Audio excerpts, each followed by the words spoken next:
Weight loss journey চলছে। Weight loss journey মানেই তো হাঁটা, আর হাঁটার জন্য পারফেক্ট জায়গা হতে পারে গ্রামের রাস্তাগুলো।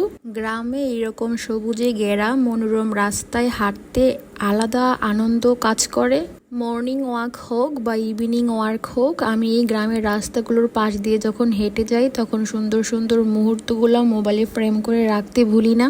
সচরাচর বাইরে হাঁটতে বের হলে আমি একাই বের হই। আজকে আমার সাথে আমার বাসার সবাই রেডি হয়ে নিয়েছে, তো আমরা হাঁটতে হাঁটতে আমাদের বাড়ির অনেক পিছনে চলে এসেছি। তো এখানে আসার পর এত সুন্দর সুন্দর ভিউ দেখে আমরা সত্যি অবাক, আর তাই এত সুন্দর মুহূর্ত মোবাইলে রেকর্ড করতে ভুলিনি। সূর্য ডুবার মুহূর্তটা অনেক সুন্দর ছিল, একদম কমলা রং ধারণ করেছিল সূর্যটা। দেখে মনে হচ্ছিল যে কক্সবাজারের একটা ফিল এসে পড়েছে। শহরের জীবন থেকে দূরে ঝিঝি পোকার আওয়াজে ঘেরা এরকম গ্রিনারিতে ভরা একটা জায়গায় ঘুরতে কার না ভালো লাগবে। এই মুহূর্তে মাথার উপর দিয়ে চলে গিয়েছে এত বড় একটা বিমান। এই জায়গাটা হচ্ছে সকালে হাঁটতে যাওয়ার কিছু মোমেন্ট।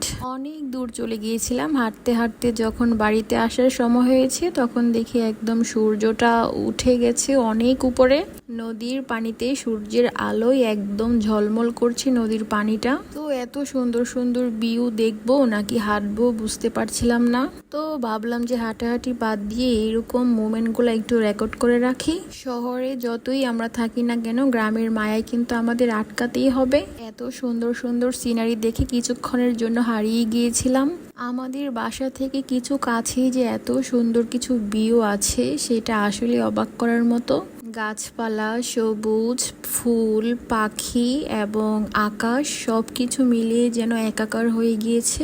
তো ফুল ভিডিওটা অবশ্যই কন্টিনিউ করবেন।